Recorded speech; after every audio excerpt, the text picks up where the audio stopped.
हाय दोस्तों, मैं हूँ रनीश मल्हन, आपका होस्ट और मेंटोर इस कोर्स के लिए और आपका बहुत-बहुत स्वागत करता हूँ। दोस्तों, सबसे पहले इसके बेनिफिट्स को जान लेते हैं ताकि आपको पता हो कि आप क्या एक्सपेक्ट कर सकते हैं इस कोर्स से। तो दोस्तों, ये कोर्स उन लोगों के लिए है जो एज़ अ ग्राफिक डिज़ाइनर या फ़ोटो एडिटर प्रोफ़ेशनली काम करना चाहते हैं और पैसे कमाना चाहते हैं। तो बेसिकली आप अगर एक्स्ट्रा जॉब भी करना चाहते हैं तो उस तरह से भी पैसे कमा सकते हैं। इसके लिए आपको कुछ नहीं करना होगा, आप घर से ही काफ़ी काम उठा सकते हैं और घर पे बैठे ही अपनी सहूलियत के हिसाब से काम कर पाएँगे और काफ़ी अच्छे पैसे कमा पाएँगे। इसीलिए ये कोर्स उन हाउसवाइफ्स के लिए भी अच्छा बन जाता है जो बाहर जॉब करने नहीं जाती हैं और घर पे बैठे बोर हो जाती हैं और साथ ही साथ कुछ काम करना चाहती हैं, तो ये एक विदाउट इन्वेस्टमेंट एक काम आप कर सकते हैं। ऑनलाइन काम आपको मिल जाएगा, आपको किसी से मिलना नहीं है, तो बहुत ही ईज़ी है।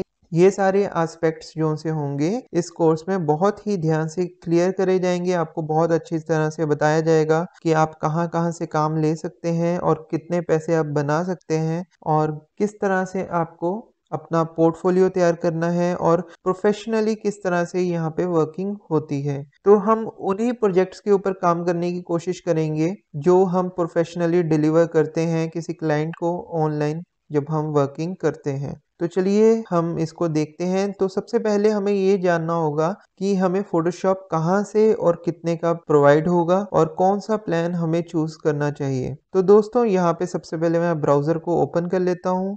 तो ये मेरा ब्राउज़र है। यहाँ पर मैं सर्च टैब पे जाऊँगा गूगल सर्च में और यहाँ पे मैं टाइप करूँगा एडोब क्रिएटिव क्लाउड। तो जैसे ही एंटर मारूँगा तो आप देख सकते हैं कि हमारे सामने सर्च के रिज़ल्ट्स आ चुके हैं। तो मैं फर्स्ट वाली साइट जो ये वाली है इसको सिलेक्ट करता हूँ, यहाँ पे क्लिक करता हूँ। क्लिक करने के बाद हमारे पास इस तरह का वेब पेज खुल जाता है। इसका लिंक मैंने आपको डिस्क्रिप्शन में प्रोवाइड भी करवा दिया है और उसके बाद यहाँ पे हम क्लिक कर सकते हैं स्टार्ट योर फ्री ट्रायल के ऊपर। अगर हम यहाँ पे क्लिक करते हैं तो दोस्तों आप स्टार्ट कर सकते हैं इस फ्री ट्रायल को। आपको इसमें सारी की सारी ऐप्स अवेलेबल हो जाएंगी जो कि क्रिएटिव क्लाउड की हैं। अगर आप बिजनेस चला रहे हैं तो आप ये वाला पैक ले सकते हैं और इसी तरह से स्टूडेंट एंड टीचर हैं तो आपको ये वाला प्रोवाइड हो जाएगा। और अगर हम यहाँ पे जाते हैं इंडिविजुअल के ऊपर तो यहाँ पर अगर हमें चेक करना है कि अगर हमें अकेला फ़ोटोशॉप चाहिए तो वो हमें कितने का पड़ेगा इन 7 दिनों के ट्रायल के बाद। तो हम यहाँ पे क्लिक कर सकते हैं और क्लिक करने के बाद हमारे पास सारे के सारे प्लान्स आ जाएंगे। तो जैसा कि मैं इंडिविजुअल हूँ तो मैं यहाँ पे इंडिविजुअल प्लान्स को चेक करूँगा। तो आप देख सकते हैं कि सारी ऐप्स चाहिए तो वो इतने की मिलेंगी। बट अगर मुझे फ़ोटोग्राफ़ी प्लान परचेज़ करना है जिसके बीच में सारे फ़ोटोग्राफ़ी से रिलेटेड सॉफ्टवेयर्स हैं जैसे कि लाइटरूम और फ़ोटोशॉप। इसी तरह से इसमें रश भी आपको अवेलेबल हो जाता है जिसके बीच में आप 3 रेंडर्स निकाल सकते हैं और एक्सटी भी आपको अवेलेबल हो जाता है जिसके बीच में यूआई और यूएक्स को आप क्रिएट कर सकते हैं। तो बेसिकली ये सबसे अच्छा प्लान है जो कि मैंने भी परचेज़ करा हुआ है। ये 797 रुपीज़ का पड़ता है और शायद आपके ब्रॉडबैंड के बिल से भी सस्ता पड़े। और इसी तरह से एक और प्लान है फ़ोटोशॉप का जो कि मैंने परचेज़ नहीं करा है। इसमें अकेला फ़ोटोशॉप ही आपको अवेलेबल होगा जो कि 1675 रुपए का है। तो बेसिकली सबसे बेस्ट प्लान यही रहता है, कोई ज़्यादा फ़र्क नहीं है बट इसमें आपको काफ़ी सारी ऐप्स भी मिल जाती हैं। बट जो स्पेस रहेगी वो 20 जीबी की आपको अवेलेबल होगी और यहाँ पे 1 टीबी की होगी। तो मेरे ख्याल से मुझे सबसे सूट करता है वो मेरा फ़ोटोग्राफ़ी प्लान है, तो मैंने वो ही परचेज़ करा हुआ है। तो ये काफ़ी अच्छा और कन्वीनिएंट वे है इसको यूज़ करने का और लगातार आपको अपडेट्स मिल जाते हैं फ़ोटोशॉप में। तो इस तरह से अगर मैं फ़ोटोशॉप को ओपन करता हूँ, यहाँ पे क्लिक करूँगा या फिर आप स्टार्ट मेन्यू में भी जा सकते हैं, यहाँ पे आप सर्च कर सकते हैं या फिर आप यहाँ पर जाएँगे तो आपको फ़ोटोशॉप मिल जाएगा। आप देख सकते हैं एडोबी फ़ोटोशॉप 2021 है। तो इस तरह से ये फ़ोटोशॉप ओपन हो जाता है और ओपन होने के बाद इसको थोड़ा-सा हम जान लेंगे किस तरह से ये वर्किंग करता है ताकि हम थोड़े से कंफर्टेबल हो जाएँ इससे। जो सबसे पहले स्क्रीन आई है हमारे पास, उसको हम कहते हैं स्टार्ट वर्कस्पेस। तो जो स्टार्ट वर्कस्पेस होती है बेसिकली यहाँ से जैसे कि इसका नाम सजेस्ट करता है हम यहाँ पे काम करना स्टार्ट कर सकते हैं। तो जैसे कि मुझे एक डॉक्यूमेंट क्रिएट करना है तो मेरे पास यहाँ पे बटन आ जाता है क्रिएट न्यू का, और इसी तरह से कोई डॉक्यूमेंट ओपन करना है तो मेरे पास ओपन का बटन आ जाता है। और इसी तरह से मुझे ऐसी किसी फाइल के ऊपर काम करना है जो कि मैंने अभी अभी यूज़ करी थी, तो आप उसको रिसेंट फाइल्स में देख सकते हैं। इसी तरह से अगर मैं इसका व्यू चेंज करना चाहता हूँ रिसेंट फाइल्स का, सो दैट कि मैं फाइल का प्रॉपर इंफॉर्मेशन देख सकूँ, तो मैं यहाँ पे क्लिक करूँगा तो आप देख सकते हैं कि काफ़ी सारी इंफॉर्मेशन अवेलेबल हो जाती है। और इसी तरह से यहाँ पे क्लिक करोगे तो यहाँ पे आपको थंबनेल व्यू आएगा काफ़ी बड़ा-बड़ा, और बहुत ही आसानी से आप समझ पाएँगे कि ये कौन-सी फ़ाइल है, और आप यहाँ पे क्लिक करेंगे तो ये ओपन हो जाएगी। बहुत ही ईज़ी है। और इसी तरह से अगर आपको कोई काम नहीं करना आता तो उसके लिए ट्यूटोरियल्स भी अवेलेबल हैं। बहुत ही ईज़ी हो जाता है इनसे सीखना, क्योंकि ये इंटरैक्टिव ट्यूटोरियल्स हैं। आपको कर के देखना होगा, जैसे कि एक गेम में होता है, अगर आप फ़ोन में गेम डाउनलोड करते हैं और वो बोलता है कि अब आप यहाँ पे क्लिक करें, अब यहाँ पे क्लिक करें, तो उस तरह से ये काफ़ी अच्छे ट्यूटोरियल बनाए हुए हैं। तो आपको काफ़ी सारी इन्फॉर्मेशन यहाँ से मिल जाती है। तो दोस्तों, अगर आपने फ़ोटोशॉप अभी-अभी इंस्टॉल करा है तो आपको यहाँ पे रिसेंट नहीं दिख रहा होगा। उसका रीज़न ये है कि आपने अभी इन फाइल्स के ऊपर काम नहीं करा है।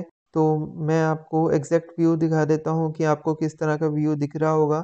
तो मैं यहाँ से क्लियर कर देता हूँ रिसेंट फाइल की लिस्ट। तो आपको इस टाइम फ़ोटोशॉप इस तरह से दिख रहा होगा, और हो सकता है कि आपको व्हाट्स न्यू भी दिख रहा हो। तो मेरा व्हाट्स न्यू यहाँ पर है, मैं इसको क्लिक करूँगा।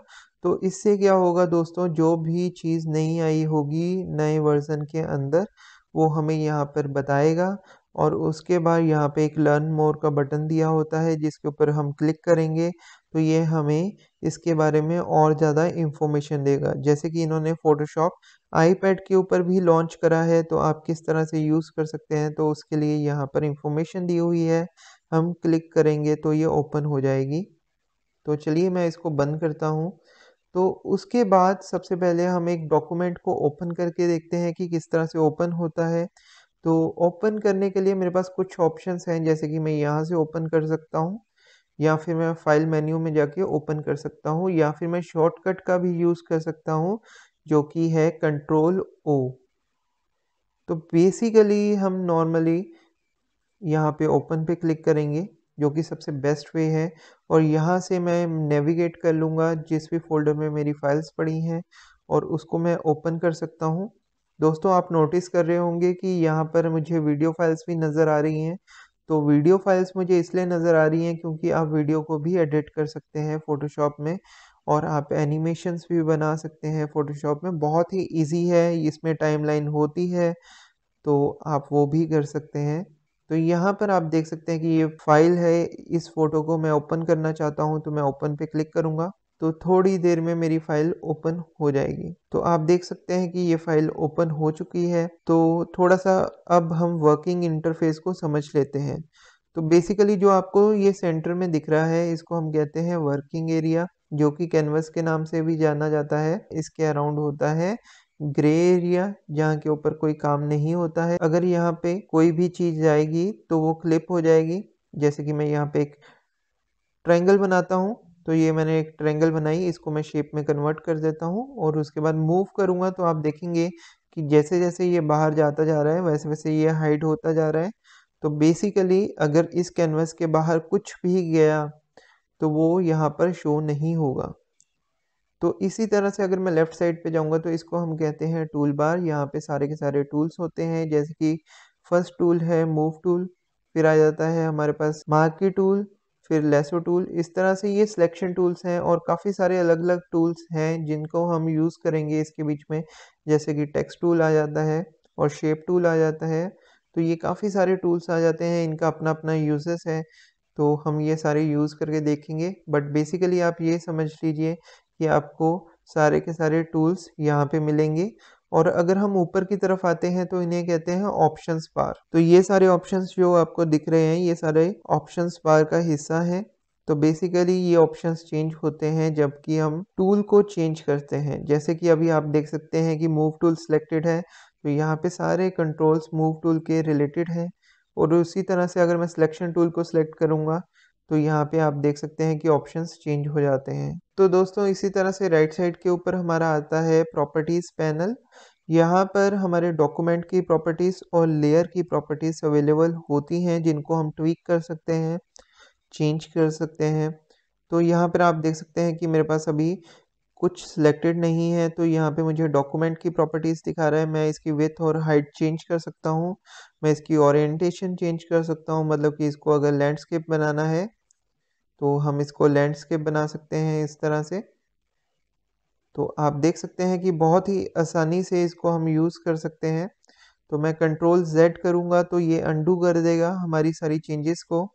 तो इसी तरह से अगर मैं इस लेयर को अनलॉक करता हूँ और सिलेक्ट करता हूँ तो आप देखेंगे कि मेरे पास इसकी सारी वैल्यूज़ आ जाती हैं और इसके ऊपर काम करने के लिए कुछ क्विक ऑप्शंस भी मुझे यहाँ पे अवेलेबल हो जाते हैं।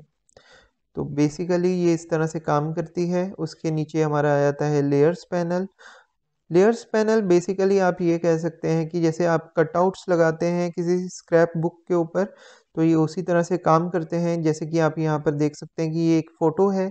अगर इसमें से मैं सब्जेक्ट को कट कर लेता हूँ, जैसे कि मैं बोलता हूँ रिमूव बैकग्राउंड, तो यहाँ पे हम रिमूव बैकग्राउंड करते हैं। तो थोड़ी देर में हमारा बैकग्राउंड रिमूव हो जाएगा। थोड़ा-सा प्रॉपर नहीं होगा क्योंकि वो तो थोड़ा-सा हमें ट्विक करना पड़ता है, बट अभी के लिए हम रेफ़रेंस के लिए इसको कर रहे हैं। तो जैसे कि ये रफ़ली कट हो गया है, तो मैं इसके बीच में अगर बैक साइड पे कुछ डाल देता हूँ, जैसे कि यहाँ पे एक शेप लेके डाल देता हूँ। तो रेक्टेंगल बनाया हमने एक, और यहाँ पर हम इसको शेप में कन्वर्ट करते हैं। तो दोस्तों आप देख सकते हैं कि ये रेक्टेंगल पीछे की तरफ है और आगे की तरफ हमारा ये पर्सन है जिसको हमने कट करा था बैकग्राउंड में से। तो आप देख सकते हैं कि हमने एक स्क्रैप बुक के ऊपर कटआउट लगा दिया है।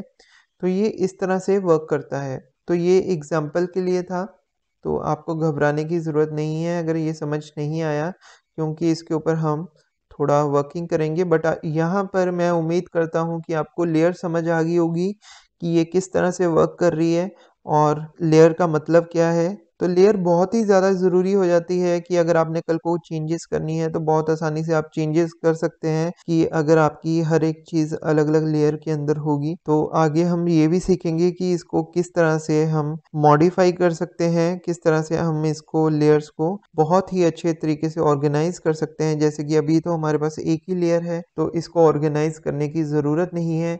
बट जैसे-जैसे आगे हम वर्क करते जाएँगे, तो तब हमें किस तरह से इसको मैनेज करना है, तो वो सारा कुछ हम सीखेंगे। तो इसी तरह से मैं इसको बंद कर देता हूँ और थोड़ी-सी एक्सरसाइज़ करके देखते हैं। एक सिंपल एक्सरसाइज़ करेंगे, आप मेरे साथ करके देखिएगा उस एक्सरसाइज़ को और फिर देखेंगे कि थोड़ा-सा हमें समझ आता है कि नहीं। ये बेसिकली एक रफ़ एक्सरसाइज़ होगी स्टार्टिंग के लिए थोड़ा-सा, ताकि आपका इंटरेस्ट बन सके इस सॉफ्टवेयर के अंदर। तो सबसे पहले हम एक थंबनेल बनाते हैं। सपोज़ करिए कि मैं या तो एक योगा थंबनेल बना लेता हूँ या तो एक ट्रैवल थंबनेल बनाता हूँ।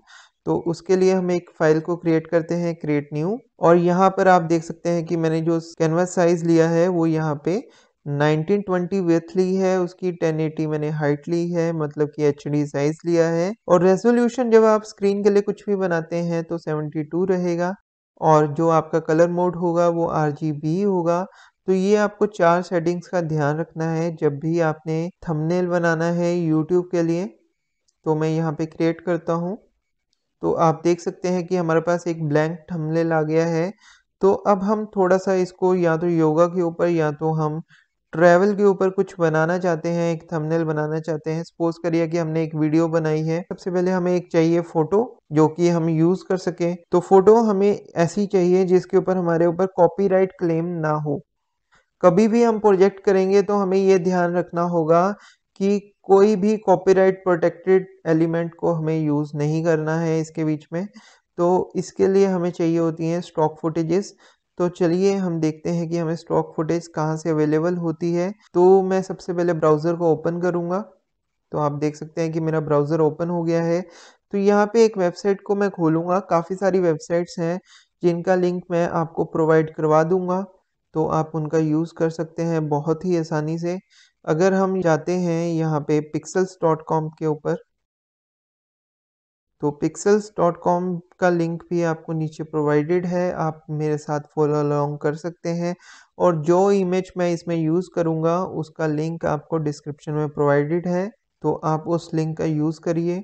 और मेरे साथ ये करके देखिए और प्लीज़ अपना जो रिज़ल्ट है वो नीचे कमेंट सेक्शन में शेयर करिए ताकि हम उसके ऊपर डिस्कस कर सकें और उसको ज़्यादा बेहतर बना सकें। तो चलिए सबसे पहले यहाँ पे हम सर्च करते हैं। यहाँ पे सारी की सारी इमेजेस आपको फ्री मिलेंगी, फ्री ऑफ कॉस्ट होंगी। तो जैसे कि हम यहाँ पे बनाना चाहते हैं ट्रैवल के ऊपर या योगा के ऊपर। चलिए योगा के ऊपर हम बनाते हैं। तो आप देख सकते हैं कि ये योगा के ऊपर है। तो हमें सारी इमेजेस काफ़ी सारी मिल जाती हैं जो योगा की हैं। तो हम इसमें से कोई भी एक इमेज को यूज़ कर सकते हैं बहुत ही आसानी से। जैसे कि हम इसमें से यूज़ करते हैं ये वाली। इस इमेज को यूज़ करेंगे और इसको हम डाउनलोड कर लेते हैं यहाँ से। तो आप देख सकते हैं कि ये इमेज हमारी डाउनलोड हो गई है। इस लिंक को भी मैं आपको प्रोवाइड करवा चुका हूँ डिस्क्रिप्शन में।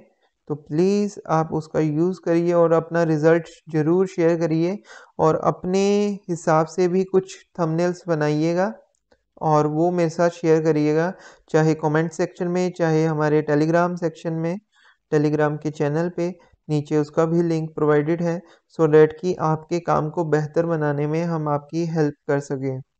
तो सबसे पहले मैं इसको ड्रैग करता हूँ, यहाँ से क्लिक एंड ड्रैग करके भी आप इसको ला सकते हैं। यहाँ पे आप देख सकते हैं कि ये फ़ोटोशॉप में आ गया है और जैसे ही मेरे को यहाँ पर लाना है तो मैं कैनवास के ऊपर इसको छोड़ दूँगा।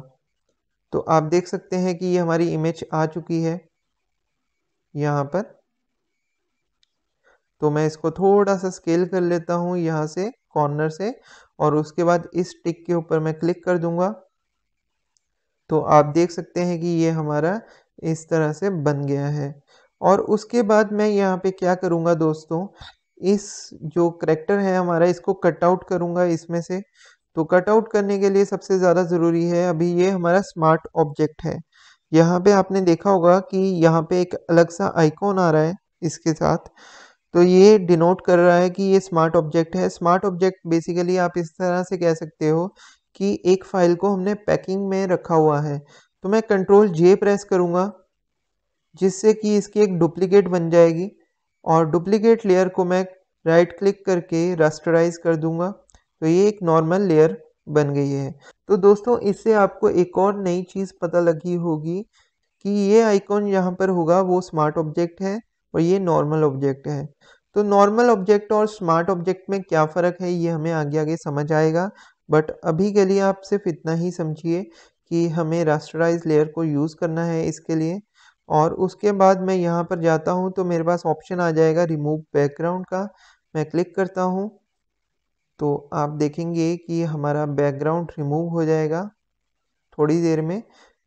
तो आप देख सकते हैं कि ये बहुत ही अच्छे से रिमूव हुआ है और थोड़ी सी कमियां हैं तो उसको हम बेहतर बना पाएंगे, वो भी मैं आपको बता दूंगा कैसे बना पाएंगे। तो दोस्तों यहाँ पे इसने क्या करा है, बेसिकली इसने डिटेक्ट करा कि कहाँ कहाँ पे हमारा करेक्टर है और उसके आसपास उसने एक लेयर मास्क बना दिया है। तो दोस्तों लेयर मास्क क्या होता है, लेयर मास्क इसी तरह से होता है कि जैसे हम फेस के ऊपर मास्क पहनते हैं तो हमारा फेस छुप जाता है, उसी तरह से लेयर का वो हिस्सा भी छुप जाता है जहाँ के ऊपर ब्लैक कलर फिल हुआ होता है। तो आप देख सकते हैं कि यहाँ पे ब्लैक कलर है और जिस जगह पे करैक्टर है उस शेप में वहाँ पे आपको वाइट कलर दिखेगा। अगर तो मैं यहाँ पे ऑल्ट प्रेस करके क्लिक करता हूँ इसके ऊपर तो आप क्लियरली देख पाएंगे कि यहाँ पे करैक्टर है, वहाँ पे वाइट कलर है और बाकी जगह पे ब्लैक कलर है। तो बेसिकली ब्लैक को आप इस तरह से समझ लीजिए कि अंधेरा। तो जहाँ पर अंधेरा होगा वहाँ पे वैसे ही हमें कोई चीज़ नहीं नज़र आती। तो ये उस तरह से वर्क करता है। तो बेसिकली हमारी जो ओरिजिनल चीज़ थी वो वहीं पर है, तो जिसको हम कभी भी वाइट पेंट करके वापस ला सकते हैं और ये बहुत ही अच्छा रहता है। इससे हमारी जो इमेज है वो कभी ख़राब नहीं हो पाती क्योंकि हमारा कोई भी कंटेंट डिलीट नहीं हुआ होता। कभी भी हम उसको ट्वीक कर सकते हैं अपने हिसाब से। तो चलिए दोस्तों इसके बाद हम क्या करते हैं कि इसके पीछे एक बैकग्राउंड डालते हैं। तो बैकग्राउंड डालने के लिए हम या तो कलर का यूज़ कर सकते हैं या तो एक बैकग्राउंड इमेज को डाउनलोड कर सकते हैं। तो सबसे पहले हम एक बैकग्राउंड इमेज को डाउनलोड कर लेते हैं। तो उसके लिए मैं फिर से ब्राउज़र में जाऊँगा और यहाँ पर मैं फिर से सर्च करूँगा नेचर। तो बेसिकली मेरे हिसाब से मैं फूल पत्तों वाला कोई चीज़ लगाना चाहता हूँ पीछे की तरफ। तो उसके लिए मुझे यहाँ पर नेचर में काफ़ी सारे बैकग्राउंड्स मिल जाएंगे, जैसे कि ये है, या फिर हम यहाँ पर कोई और ले लेते हैं नेचर का जो कि ग्रीन हो, प्लांट्स वगैरह हो। यहाँ पर हम यहाँ पे डाल देते हैं फॉरेस्ट।